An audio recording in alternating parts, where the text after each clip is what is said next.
keep going. So lots of great stuff going on, and I'm happy to have you part of all of it.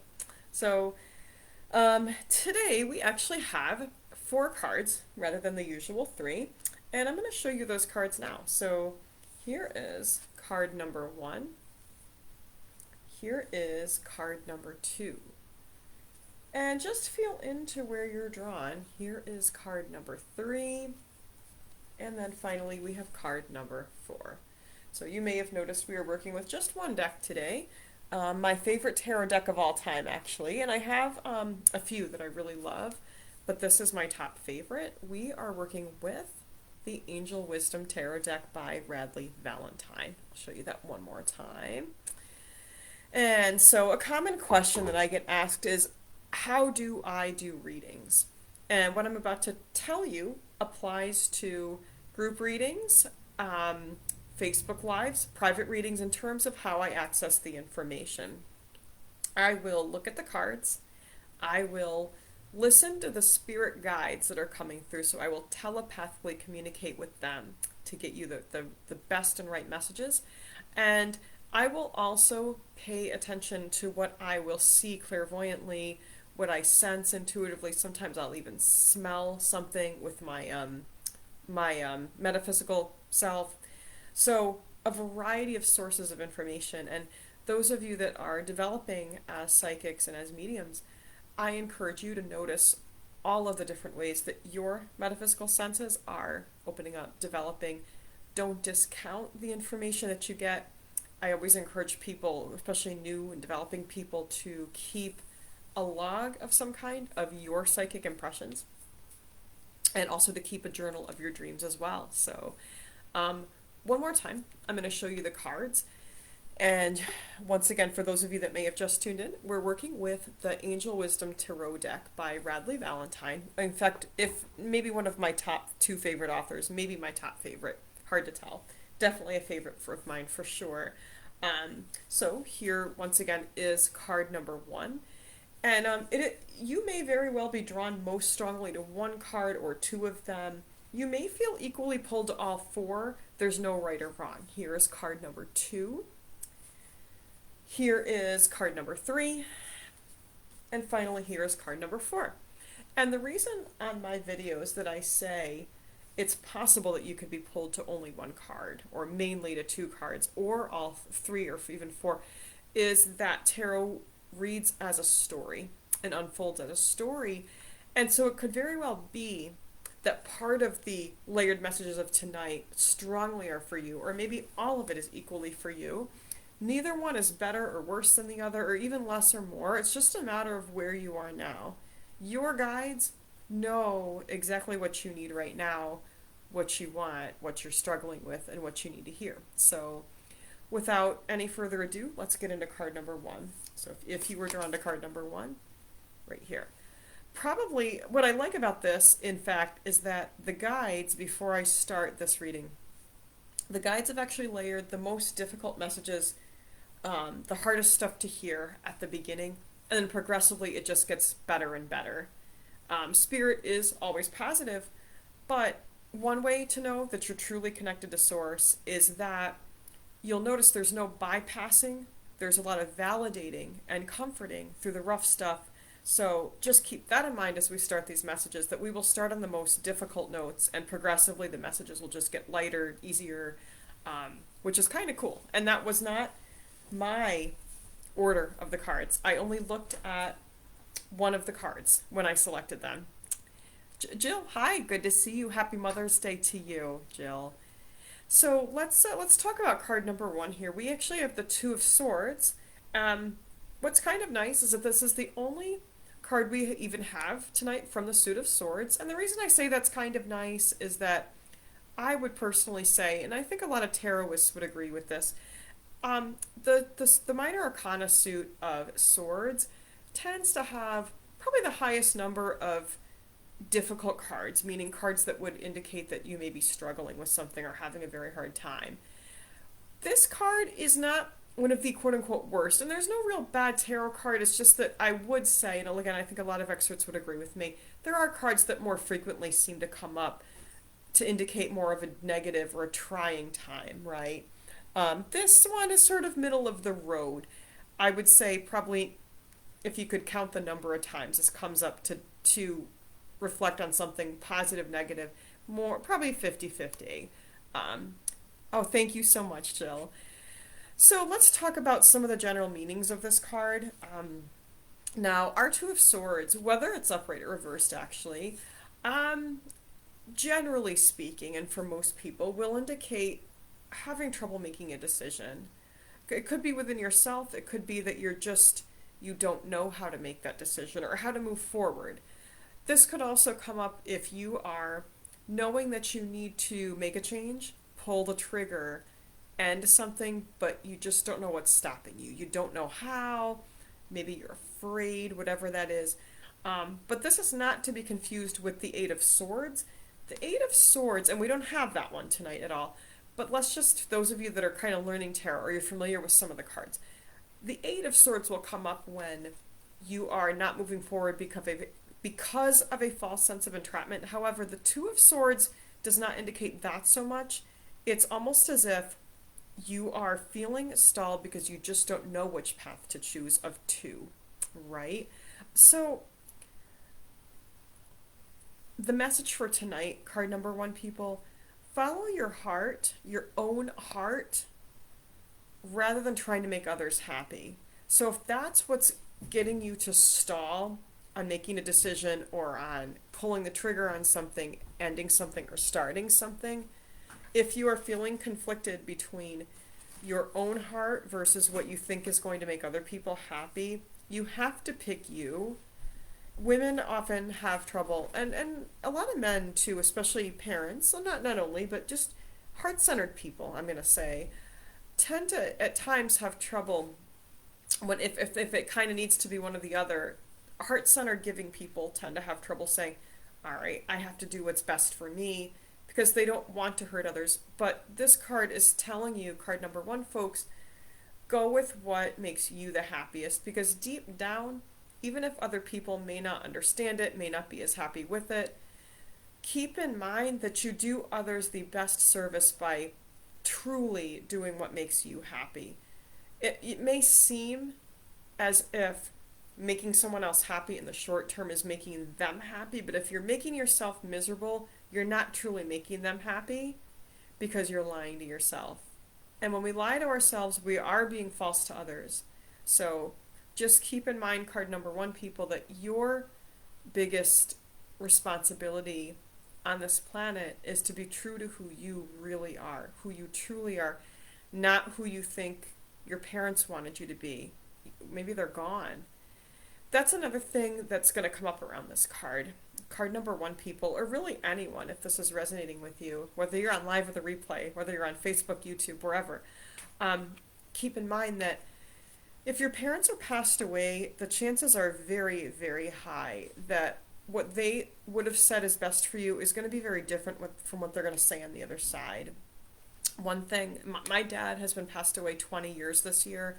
One thing that still at times doesn't cease to pleasantly amaze me is that my dad, with the advice he gives me on career on the other side, is so different from the way he would have advised me when he was still living. He really wanted to see me, well, two things haven't changed. One is that he wants me to be independent and make myself happy and stand on my own 2 feet. Those things are the same, but the way of going about it. My father, when he was alive, would have most wanted to see me in a salaried job with benefits, but not a job I hated. He wouldn't have wanted that. However, he would have thought that the best path for me was a salaried job with benefits and everything.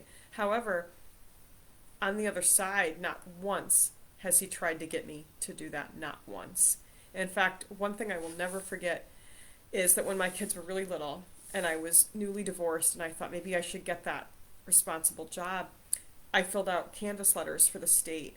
And I remember sending a couple of interest forms back unsigned, realizing after I mailed them that they were unsigned. And my dad's like, well, I let you do that.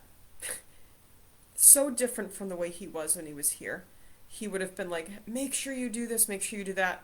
Over there, he's not anxious. He's not overly controlling. Now, again, he meant the best. It's just that Parents, when they've passed away, aren't constantly holding on too tight and worrying about this, that, and the other thing. They've already died. The worst has already happened.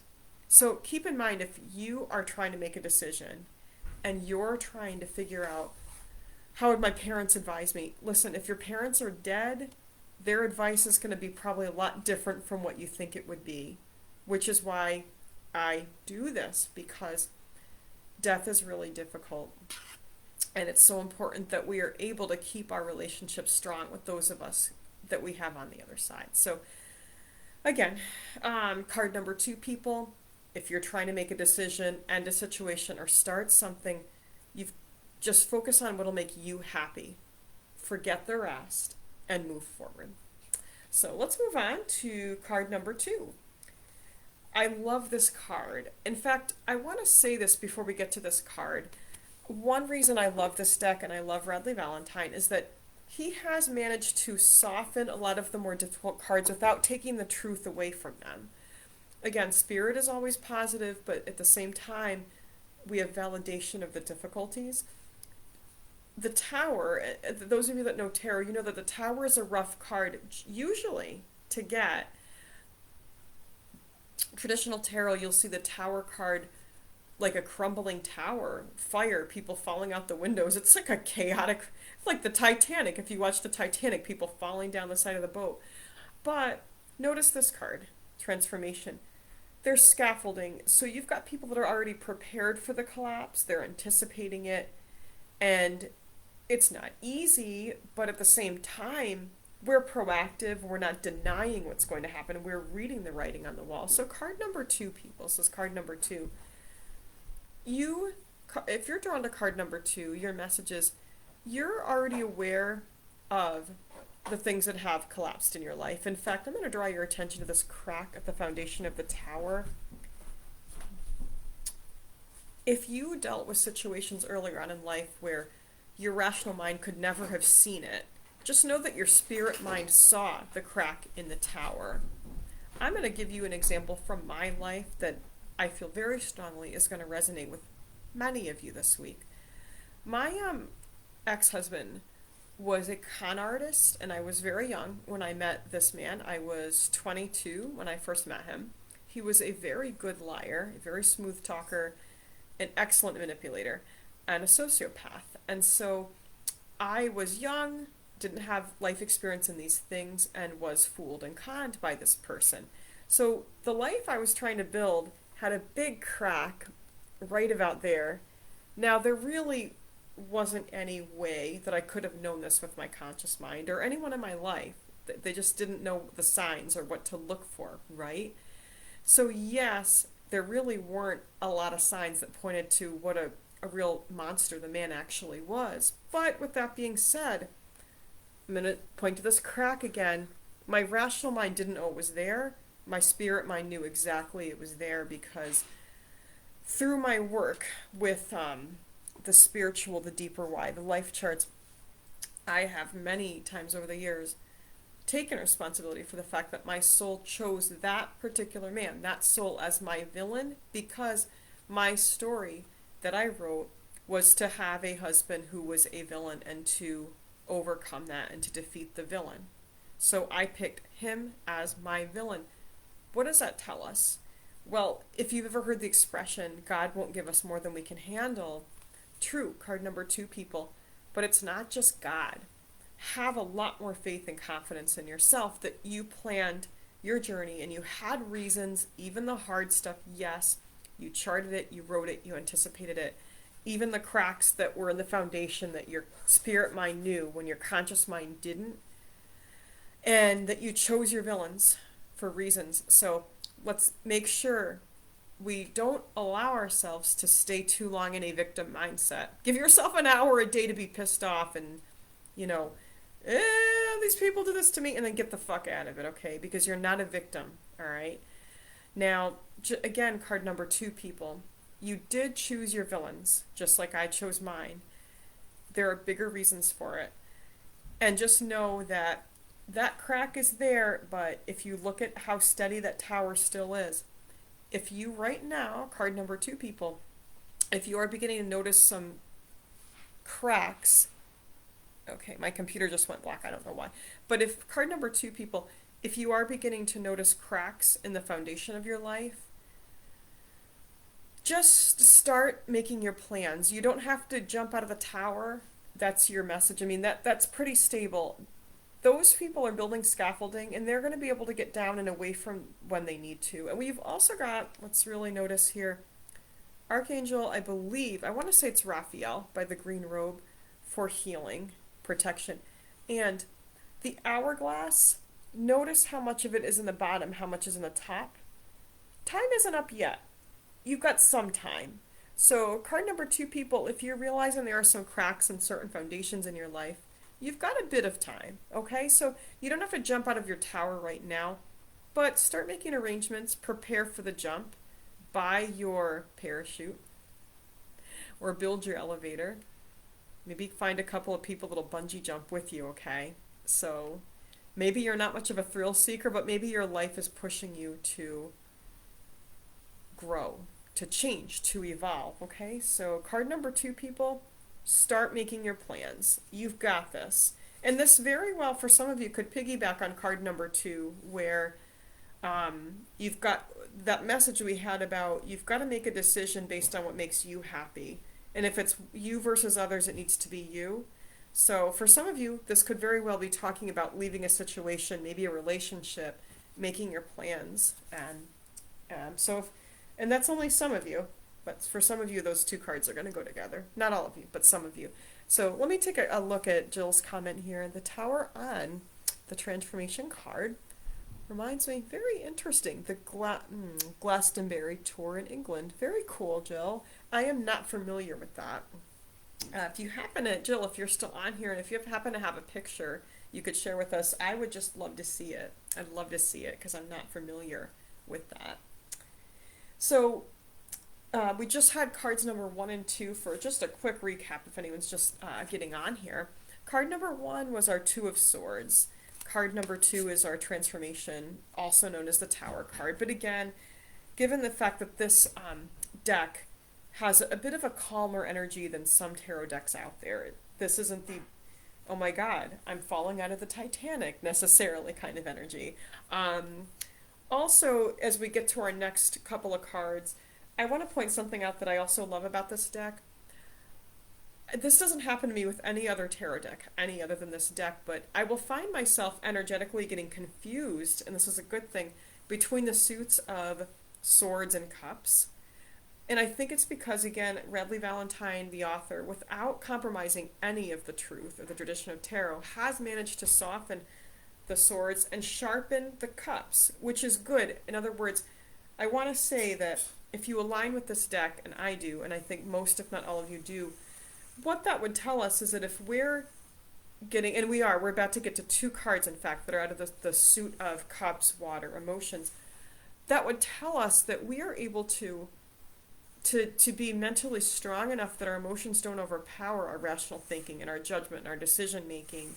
And also, when we're in the suit of Swords, in a softer energy, maybe we're looking at a time in our lives when we are mentally stronger and healthier. And so things that in the past would have really done a number on our mental health are not shaking us up so badly anymore because we've grown, we've changed, and we've evolved.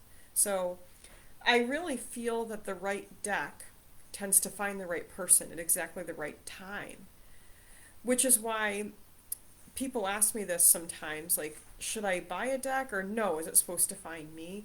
Well, finding you could just be coming across your path. So that's why I always make sure to let everybody know what decks we're using, because if you're really drawn to a deck, you'll know. So this is the one we're using tonight. Jill's comment. Oh, you can't add a photo on a live video. Okay, cool. Yeah, I know Facebook can be a little weird. So let's get to card number 3, and we are now in the suit of water or chalices. This and the next card are super positive. This is like, it's almost like you have the first half of the reading and the second half. Those of you that are drawn to all 4 cards are going to love this, because the first 2 cards were a little more challenging. Oh, it looks like we do have a link that Jill shared. I'm dying to see if there's a picture. Huh.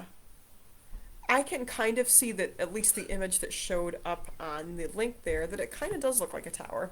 I can see that. I can see it. Oops, I think I lost our screen. Oh no, we didn't. Okay. But yeah, so let's get to card number 3. And I love how card number 3 is 3, so that's kind of cool. There we go. Angel number 3. We have the 3 of Amy. Good to see you. How are you? Happy Mother's Day, Amy.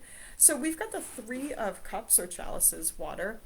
A wonderful card to get.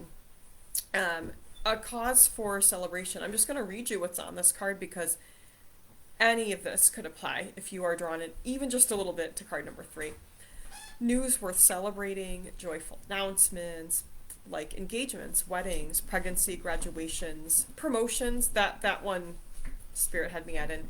New job opportunities, raises, new job titles, that kind of thing. A time for gratitude, close communities, or chosen families. The words chosen families are really standing out strongly this week, card number 3, people. Let's talk about chosen families. Now, we've got Archangel Uriel, okay? When I see we've got Uriel, that's why I freaking love Radley Valentine, the author. Uriel is our psychologist angel. Uriel will help us a lot if we do come from families that have some dysfunction. And keep in mind, this might not be your entire extended family, but if there's any kind of dysfunction or toxicity in any part of your family, Uriel is a great archangel to work with, along with Gabriel and Haniel, those 3 in particular. That's like your power pack trio to help you with that. Now, it's very interesting to me that we've got Uriel linked to the 3 of water, because you might be thinking, well, okay, if this card is all about celebrating and happy times, why at that moment do you need Uriel? Well, because weddings are joyful, but when you have a whole family together arguing about this and that, that dysfunction tends to come out. And even funerals, which it's not written on here, but this actually, believe it or not, could come up around a funeral, because funerals are often people getting together, reuniting, and celebrating the person who passed on. So we might say a big love for that person. Maybe we wouldn't call it a celebration, no, but a nice acknowledgement and just a big outpouring of love. So we could count that under the 3 of Cups. And so meaning that if you were drawn to this card and the only thing coming up in your life is a funeral, you might be saying, is this wrong? It's not wrong. It's not wrong. But so let's talk about chosen families a little bit. So when we've got Uriel, the message is, if you are finding your chosen family, just let it go. Limit yourself. Maybe this message came through earlier about an hour a day to be miserable, and then just tell yourself, I'm not going to keep harping on the people that haven't been there for me. I'm going to focus on the people who are there for me. I know this is for me as much as it is for if you're drawn to this. It's okay to give yourself time to ruminate a bit over the people that somehow aren't there for you or haven't done you right. Go ahead, give yourself some time.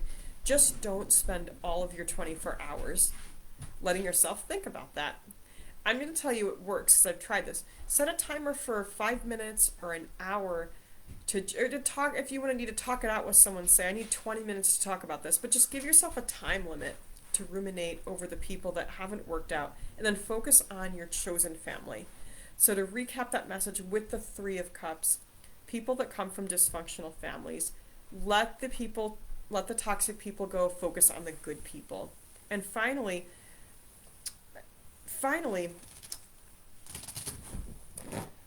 Rafi, out now. Sorry, guys. So finally, if you notice how 2 of the people here have halos and 1 doesn't, what that is representing this week is that you are that center person. So maybe you're not an angel per se or a spirit, but you've always got company and people to be there for you, right? So it's debatable whether she sees those angels or not, and it doesn't matter, that center person, because they're there for you, whether you see them or not. And take a look at Amy's comment. Oh, Amy, you're welcome, and thank you for Happy Mother's Day. So another thing I'm looking at here is that you've got 2 angels that know exactly how to dance, and that center person is learning. That's why she's looking at her feet. You don't have to have this dance of life down 100%. You just have to keep dancing, and you just have to put one foot in front of the other and keep trusting your angels and know that better times are ahead. Some of you that may have been drawn to card number 3, or 3 of Cups, might be wondering, how does that apply to me? Better times are ahead. If you don't really feel like there's anything real exciting or celebration worthy on the horizon, this card is telling you that it is on the horizon. You just don't see it yet. So let's move on to card number 4, which is actually the best card this week. The best. And I'm so excited that the cards are ordered in this way. Look what we've got. Also with Uriel, fascinatingly enough, we've got the 9 of Chalices. So the fact that we've got Uriel linked to both the 3 and the 9 of Cups tells me this deck, at least partially, is for people that have overcome a lot of hardship. A lot of hardship. In fact, the author himself grew up as a gay man in the South before this was anywhere near as widely accepted as it is now. So there, think about who created this deck. Okay, we've got someone who had to learn to be authentic with themselves despite a lot of pushback from the world. So if that is you, I love this.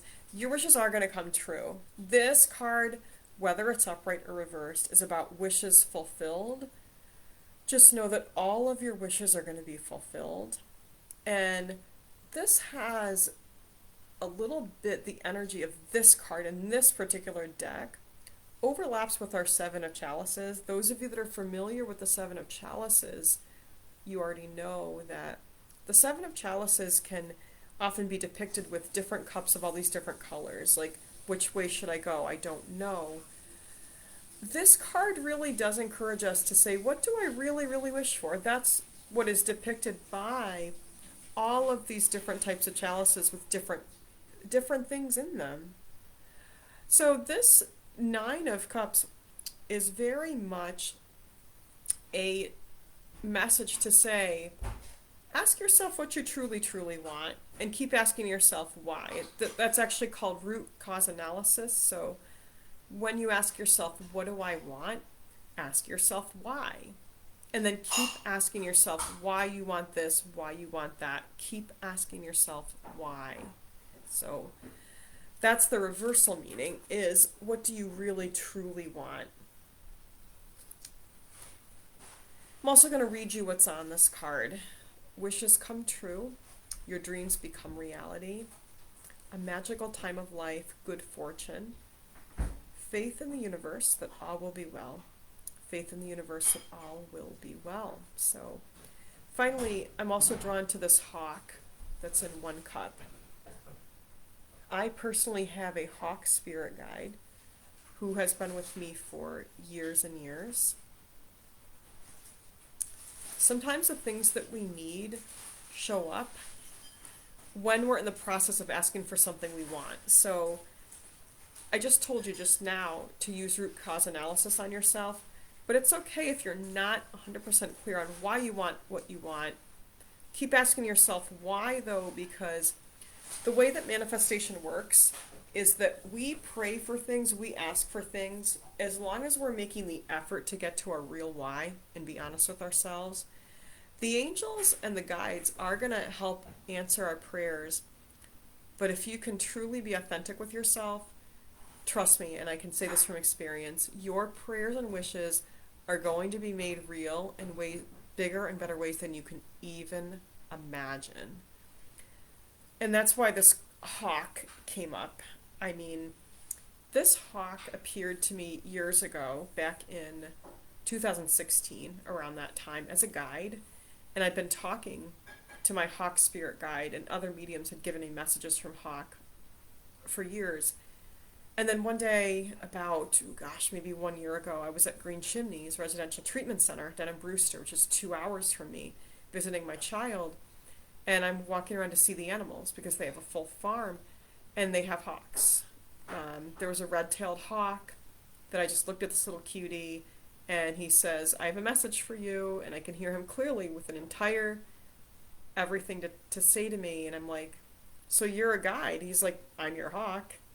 Okay, so for years, right, I'm talking to this spirit of a hawk that I'm thinking is dead. Turns out he's alive.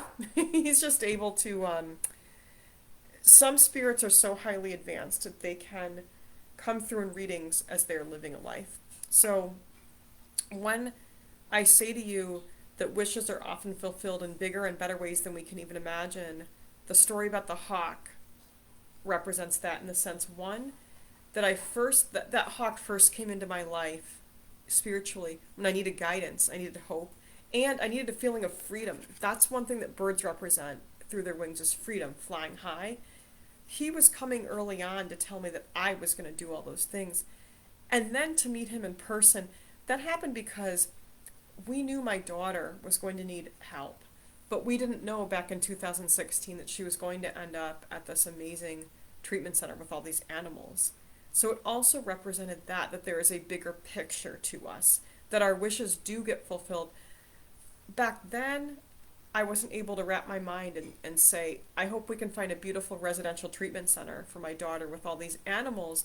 But what I did keep wishing back in 2016 was that we could find the right and perfect therapies for her, the right environment, and the right caring people. And we did. And that was one thing that hawk represented. So hawks represent faith. Now, finally, I'm also drawn to the jar here and all the steam coming out of that jar. The steam coming out of that jar. We tend to look up. When we think of praying, we tend to look up. But Spirit is telling us tonight to look to your own feet, to root your own feet into Mother Earth, into Gaia, into your mission, and look deeper within yourself to, one, what your wishes are, and two, how are those wishes going to come true? Look deeper within yourself. And I think that's a beautiful message for us tonight to end Fireside. Everyone, thank you so much for being here. Feel free to leave a comment, share what resonated with you, and join us once again next week for Fireside.